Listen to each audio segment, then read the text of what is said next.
함께 나눌 때 얻는 유익이라는 제목을 가지고 하나님 앞에 우리 말씀을 같이 나누도록 하겠습니다. 오래전 우리나라 사람 전체를 하나로 묶는 일이 있었습니다.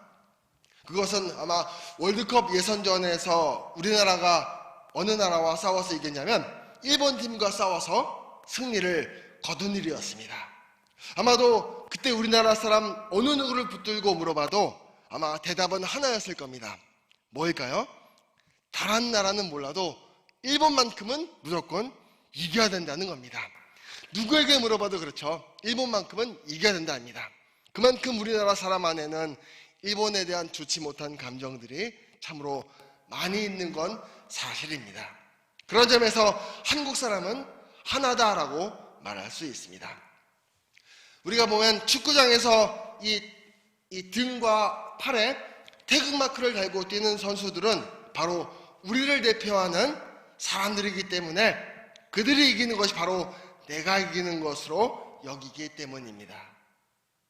그렇듯 오늘 말씀에 나온 이 사도 바울과 이 빌립보 교인들은 같은 민족이 아니었습니다. 사도 바울은 이 바울이 유대인이라면 빌립보 교인들은 그리스 사람들이었습니다. 그러나 그들을 하나로 강하게 결속시키는 것이 있었습니다. 바로 무엇일까요? 예수 그리스도의 복음이었습니다. 이 복음 안에는 유대인도 따로 없고 헬라인도 없고 오직 예수 그리스도만 있을 뿐입니다. 그 당시에 빌립보 교인들은 신앙 때문에 그들이 가진 믿음 때문에 주위에 있는 사람들로부터 많은 어려움과 핍박을 당하고 살고 있었습니다. 이 빌립보라는 지역은 유대인들이 그렇게 많이 사는 사람들이 아니었습니다. 그래서 이 빌립보 교인들에게 온 핍박은 유대인들로부터 온 것이 아니라 바로 어쩌면 그들의 삶의 그 로마의 방식대로 따라 사는 삶의 사람들의 방식을 따라가지 않는다는 것이 그 주위 사람들로부터의 핍박을 받는 주 요인으로 아마 받게 되는 것이었을지도 모르겠습니다. 그 빌립보 교인들은 주위 사람들의 비난과 핍박에 대해서 마치 자신들의 인격에 혹시 내 인격이 잘못된 것은 아닌가? 내가 처신을 잘못해서 이런 일이 일어난 것은 아닌가라고 생각을 하고 있었습니다. 그것에 대해서 바울은 이렇게 말합니다. 아주 단호하게 말씀하고 있죠. 그런 핍박과 비난을 받는 것에 위축되지 말라는 겁니다. 그리고 그런 것에 대해서 자기 자신을 책망하지 말고 감옥에 있는 나처럼 담대하라 라고 권면하고 있습니다. 우리 그리스도에게는 그리스도인이라는 아주 인식이 강하게 있어야 될 줄로 믿습니다. 지금 우리나라가 어때요? 산업화, 이 도시화가 빠르게 진행되면서 잃어버리는 것이 있습니다. 강하게 산업화와 도시화가 빠르게 되면서 잊어버린 것이 아마 이웃에 대한 사랑일 줄 압니다. 과거에 제가 어릴 적만 해도 이웃은 좋을 때나 기쁠 때나 참으로 친근한 사람이었습니다. 그래서 어떻게 해요? 이웃을 이웃 사촌이라고 말하죠. 그러나 도시화가 되면서 이웃이 너무 흔해지고 개인주의가 만연하다 보니까 이웃이 반갑기보다는 오히려 흔해지고 귀찮은 존재가 되고 말았습니다. 이것은 우리 그리스도인에게도 마찬가지인 줄로 압니다. 예전에는 어때요?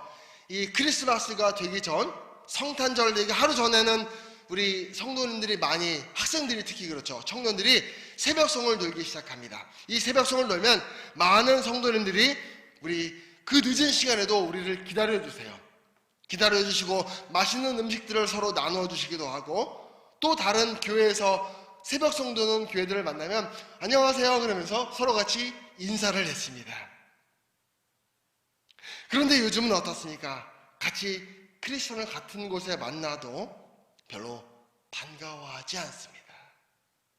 얼마 전에 제가 지하철을 탔는데 그 지하철에서 어떤 한 이 중년 남자분이 전도를 하는 거였습니다. 그런데 그 중년의 남자가 전도하는 이 전도 내용이 아주 복음적이고 내 마음을 정말 감동과 은혜로 뿌듯하게 만들면서도 불구하고 제가 그 중년 남자를 따뜻하게 대하지 못했습니다. 저도 부끄럽지요. 요즘 우리가 잃어버린 중요한 것이 있다면 바로 그것은 선한 이웃인 겁니다. 그리고 우리 그리스도인들에게는 같은 그리스도인의 소중함인 줄로 압니다. 27절 말씀을 보면 오직 너희는 그리스도의 복음에 합당하게 생활하라. 이는 내가 너희를 가보나 떠나 있으나 너희가 일심으로 서서 한 뜻으로 복음의 신앙을 위하여 협력하는 것과 라고 말씀합니다. 여기서 그리스도의 복음에 합당하게 생활하라, 이 말씀이 하나의 단어입니다. 이 단어는 아주 특별한 단어인데 예전에 제가 알고 있던 한 유학생이 있었습니다. 그 유학생이 친구 유학생과 함께 영국에서 생활을 하다가 그 나라에서 버스를 타고 가는데 그 친구와 함께 영어로 말하는 것이 아니라 한국말로 크게 좀 이야기를 했나 봐요. 한국말로 같이 얘 친구야 뭐 이러니 저러니 하면서 한국말로 이야기를 하다 보니까 옆에 있는 어떤 영국 사람 한 사람이 핀잔을 주더랍니다. 어떤 핀잔을 줬냐면 영국에서는 어때요? 한국말로 쓰는 것이 아니라 영어를 써야 한다는 겁니다. 영어로 써야지만 영국에서는 영어로 말을 하라고 핀잔을 주더라는 겁니다. 이 영국에서는 영국인답게 행동하는 것이 바로 합당하게 생활하는 겁니다. 그렇게 할 수 있는 그 이유는 그가 그 나라 사람이라는 자부심과 긍지가 있기 때문에 그런 겁니다. 예전에 우리 한국 사람이 미국에서 한국 사람 행세를 하지 않고 어때요? 일본 사람 행세를 한 적이 있었습니다. 그렇게 한 이유는 바로 자신이 한국인인 것이 부끄러워서 내 자신을 나타내 보이기가 힘들어서 꼭 한국 사람이 일본 사람인 양 행동했다는 겁니다. 여기서 너희는 그리스도의 복음에 합당하게 생활하라, 이 말은 자기 자신이 그리스도인이라는 이 인식과 자부심을 가지고 생활하라는 뜻입니다. 사도 바울이 빌립보 교인들에게 그리스도인의 인식에 대해서 말하는 이유는 그들이 받는 신앙적인 박해와 관계가 있습니다. 이 빌립보 교인들은 사도 바울을 아주 좋아했어요. 매우 좋아했습니다. 그들은 서로 바울을 만나기를 원했고 그에게 헌금을 보낸 것에 대해서도 기꺼이 동참하고 했습니다. 그러나 실제로 이 빌립보 지역 안에서 그들은 자기 자신이 그리스도인이라는 것을 나타내기를 꺼리며 생활했습니다. 왜 그러냐면 자기들이 좋지 못한 말이나 자기들의 좋지 못한 행동으로 인해서 필요 이상의 깊은 상처를 받곤 하며 살아갔기 때문에 그렇습니다. 그리스도인들이 내가 그리스도인이라는 사실에 대해서 좋지 못한 자아상을 가지고 있는 이유는 어디에 있냐면 가장 중요한 것이 사회적인 비난을 받는 그런 이유 때문에 그런 것이기도 합니다. 그 중에 하나가 뭐냐면 이단의 활동을 넣을 수가 있는 거죠. 얼마 전 우리가 지난 2월과 3월 달에 있었던 이 대구 지역에서 코로나로 인해서 이 신천지가 항상 한창 사회적인 이슈가 됐을 때 많은 기독교인들은 기독교회와 신천지를, 이 비독교인들은, 예수를 믿지 않는 사람들은 이 기독교회와 신천지 교회를 혼동해서 생각했어요. 기독교와 신천지가 다른 것이 뭐냐라고 우리에게 되묻기도 했던 거죠. 그러다 보니까 어때요? 일반인들은, 기독교인들은 대단히 비상식적인 사람들이라는 선입견을 가지게 되었습니다. 우리는 믿는 사람은 신천지가 이단이라고 말하지만 일반인들은 이 기독교와 이단에 대해서 차이점을 잘 알지 못합니다. 그럴 때 우리는 자신의 신앙도, 내 신앙도 이단으로 오해받을까봐 겉으로 드러내지 못하는 것도 솔직히 사실입니다.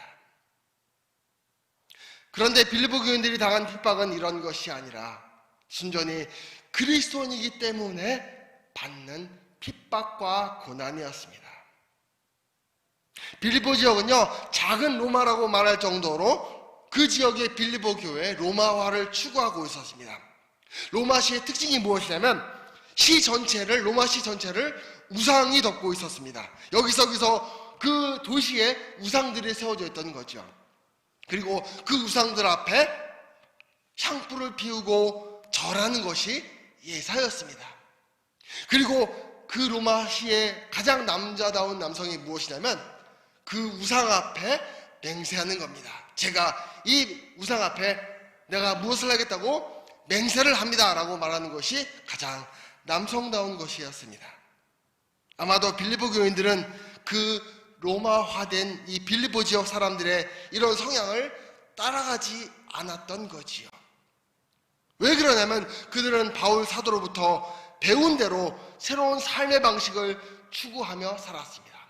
오직 예수 그리스도의 복음에 합당하게 생활하기 위해서 우상 앞에 맹세하지 않고 절하지 않으며 살아갔던 거지요. 그들은 또한 우상의 제물을 먹지 않았습니다.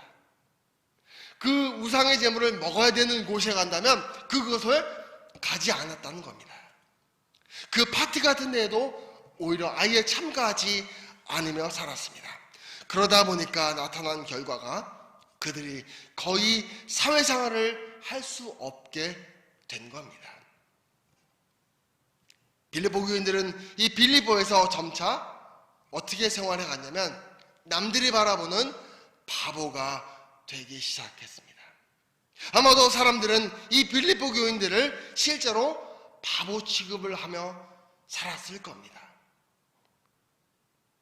그들은 다른 사람들로부터 노골적으로 조롱을 당하거나 실제로 돈 주고 물건을 살고 파는 이 상거래를 하는데 불이익을 당하기도 했습니다.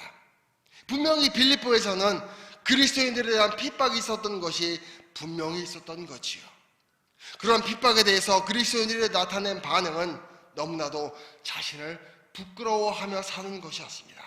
이런 핍박이 나타난 것은 전부 내가 잘못했기 때문에 그런 생활을 하는 것이 아닌가? 내 스스로 내 자책을 하면서 스스로의 믿음과 신앙을 부끄러워하며 살았기 때문에 그렇습니다. 그때 사도 바울이 이 편지를 통해서 격려했던 것은 결코 그들이 잘못한 것이 아니다 라는 거죠. 이것은 복음의 결과로 당연히 나타나게 되는 것이고 오히려 이런 핍박을 당연한 것으로 받아들이고 더욱더 그리스도인으로 긍지를 가지며 믿음과 신앙생활을 하라는 겁니다. 그런데 우리는 분명히 우리 기독교인이 잘못했기 때문에 이 세상에서 핍박받고 조롱당하며 그렇게 핍박받는 일이 있을 겁니다. 너무나도 이기적이고 또 나밖에 모르는 일 때문에 다른 사람들로부터 비난을 받고 욕을 먹는 것도 그런 일도 있다는 거지요. 이런 것이 바로 신앙의 핍박인가요? 그렇게 볼 수 있을까요? 우리가 알아야 할 것은 세상 사람들은 우리가 교회를 다니거나 예수님을 믿기만 한다면 인격적으로 완전한 사람이 된 줄로 생각을 합니다. 그러나 어떻습니까? 실상은 그렇지 못하는 것이죠. 사실 그리스도인들은 내가 죄인이기 때문에 교회 나오고 예수를 믿는 겁니다. 그런데도 예수를 믿지 않는 사람들은 그렇게 생각하지 않죠. 예수 믿는 사람은 그리스도인은 완전한 성자가 된 줄 알고 생각합니다. 남을 위해서 자기 몸을 던지는 희생하는 모습을 우리에게 기대하고 살아가고 있습니다. 우리가 스스로 기독교인이라는 것을 나타내려고 하지 않는 이유는 바로 여기에 있습니다. 만일 내가 기독교인인 것이나 혹은 혹시 내가 목사인 것이나 전도사인 것이나 이런 것을 사람들에게 나타내었다가 혹시 내가 불미스러운 말이나 내가 불미스러운 행동을 해서 다른 사람에게 실망을 준다면 차라리 내가 전도사라고 말하지 않을 것을, 차라리 내가 그리스도인이라고 말하지 말 것을 이렇게 생각하면서 말하지 않는 경우도 많이 있기 때문에 그렇습니다. 여러분 잘 생각해 보십시오. 우리는 결코 내 스스로가 내 모든 것이 다 이루어지고 다 된 사람이 아닙니다. 그것을 내 자신도 인지해야 되고 또 믿지 않는 사람들에게도 그렇게 알릴 필요가 있는 것이죠. 어떻게 알리냐면 저는 아직 부족한 것이 너무나도 많습니다. 저는 아직 죄인이기 때문에 예수를 믿습니다. 내가 죄인이기 때문에 교회를 나가서 하나님 앞에 회개하고 예수님을 믿는 겁니다. 라고 말하는 것이 그리스도인들이 가지는 겸손한 마음일 겁니다. 여기서 사도 바울은 그들이 이러한 어려움을 겪는 것, 그러한 핍박을 받는 것이, 그런 어려움을 극복하기 위해서 어떻게 해야 되냐면 다른 성도들과 마음을 같이 하는 것이 특히 중요하다라고 말씀하고 있습니다. 우리 27절과 28절 말씀을 다시 한번 읽겠습니다. 1장 27절과 28절 말씀을 같이 읽겠습니다. 오직 너희는 그리스도의 복음에 합당하게 생활하라. 이는 내가 너희에게 가보나 떠나 있으나 너희가 한 마음으로 서서 한 뜻으로 복음의 신앙을 위하여 협력하는 것과 무슨 일에든지 대적하는 자들 때문에 두려워하지 아니하는 이 일을 듣고자 하며 이것이 그들에게는 멸망의 증거요 너희에게는 구원의 증거니 이는 하나님께로부터 난 것이라 라고 말씀합니다. 27절 말씀을 보면 왜 사도 바울은 일심으로 서서 한 뜻으로 복음의 신앙을 위하여 협력하라고 말씀하고 있냐면 여기서 일심으로라고 하는 말은 한 영으로 라는 뜻이죠. 일심으로 한 영으로 라는 뜻이고 한 뜻으로 라는 말은 한 혼으로 라고 말할 수가 있습니다. 결국 이것은 같은 뜻인 거지요. 왜 일심으로 한 뜻으로 서서 협력을 해야 될까요? 그것은 운동 경기와 같습니다. 상대방의 적은 약한 쪽을 파고 들어옵니다. 약한 쪽을 치고 들어오는 것이죠. 결국 한쪽이 무너지면 다른 한쪽이 아무리 잘한다고 해도 결국은 지게 되어 있습니다. 여러분 축구 경기를 한번 보세요. 이 공격수들이 아무리 공격을 잘해도 어때요? 수비수가 뚫려버리면 그 경기는 지게 되는 겁니다. 그래서 그리스도인들은 내가 어려울 때에 같은 교인과 더 자주 만나야 돼요. 내 어려움을 알려야 된다는 거죠. 그리고 목사님이나 장로님께 기도 요청도 해야 됩니다. 그리고 우리가 함께 모여서 이야기로 같이 나눠야 됩니다. 그렇게 되면 이것이 나 혼자만의 문제가 되는 것이 아니라 모두의 문제가 되는 것이죠. 우리 말씀을 한번 찾아보겠습니다. 로마서 12장 15절 말씀을 한번 찾아보겠습니다. 로마서 12장 15절 말씀을 한번 보겠습니다. 읽겠습니다. 즐거워하는 자들과 함께 즐거워하고 우는 자들과 함께 울라 라고 말씀합니다.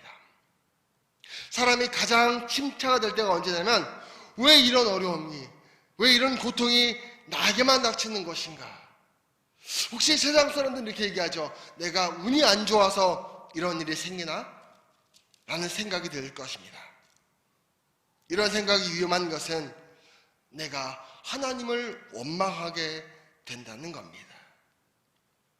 그러나 함께 모여서 이야기를 하다 보면 다른 사람도 이와 비슷한 경험을 다 한 번씩은 해봤을 것이고 어떤 사람은 그래요. 나보다 훨씬 더 기가 막힌 상태에서도 잘 지내는 것을 보고 하나님을 신뢰하고 믿고 자신의 신앙을 회복하며 살아가게 되기 때문입니다. 하나님께서는 다른 성도들의 기도로 나를 어려움에서 건져주시죠. 이것은 하나님의 방법입니다. 일단 나의 사정을 누군가에게 알리고 하나님께 기도를 요청하고 또 목사님과 또 전사님과 또 장로님에게도 기도 요청을 하고 하나님 그 기도를 요청한 기도를 들어주신다면 나를 그 어려움에서 건져주시고 우리를 믿음의 신앙으로 회복해 주실 줄로 믿습니다. 이것이 바로 성도의 교통인 겁니다. 우리 말씀을 다시 한번 찾아보겠습니다. 야고보서 5장 14절과 15절 말씀을 한번 찾아보겠습니다. 야고보서 5장 14절부터 15절까지의 말씀을 같이 찾아보겠습니다. 읽겠습니다. 너희 중에 병든 자가 있느냐? 그는 교회의 장로들을 청할 것이요 그들은 주의 이름으로 기름을 바르며 그를 위하여 기도할지니라. 믿음의 기도는 병든 자를 구원하리니 주께서 그를 일으키시리라. 혹시 죄를 범하였을지라도 사하심을 받으리라. 아멘. 아멘. 바울은 이렇게 말씀하고 있습니다. 너희에게도 같은 싸움이 있으니 너희가 내 안에서 본 바요 이제도 내 안에서 듣는 바니라. 예전에 이런 일이 있었습니다.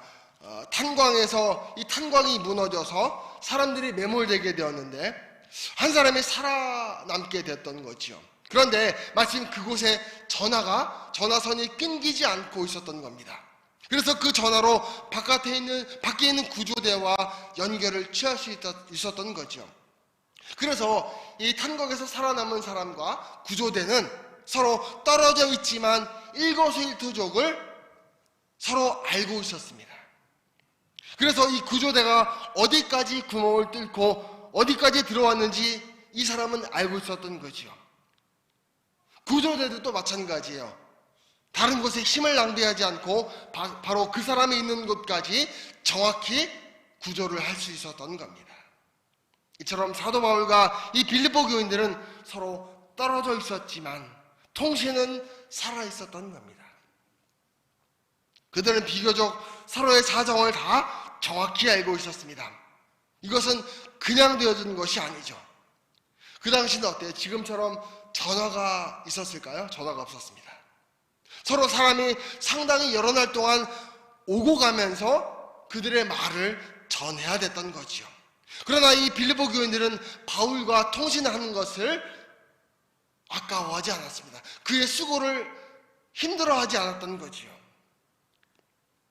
그 결과 그들은 성숙한 그리스도인은 이 사도 바울로부터 상세한 지시를 받으며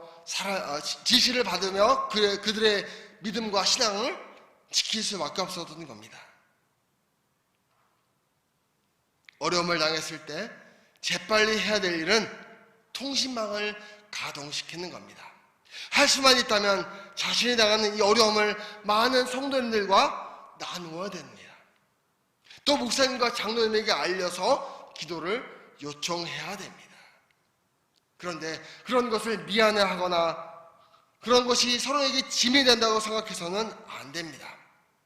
왜 그러냐면 사탄은 가장 나의 약한 쪽을 파고 들어오기 때문에 그렇습니다. 우리는 어떤 사람이 나의 믿음과 내 신앙 때문에 미워하면 그 사람을 두려워하지요. 그래서 할 수 있는 대로 그 사람을 피하게 되거나 그 사람과 타협하고 싶어집니다. 그러나 성경은 이렇게 말하죠. 핍박하는 자를 전혀 두려워하지 말아라 라고 말씀합니다. 28절 말씀을 한번 다시 읽겠습니다. 우리 본문 말씀 28절입니다. 같이 읽겠습니다. 아무 일에든지 대적하는 자를 위하여 두려워하지 아니하는 이 일을 듣고자 함이라. 이것이 저희에게는 멸망의 증거요 너희에게는 구원의 증거니 이는 하나님께로부터 난 것이라 라고 말씀합니다.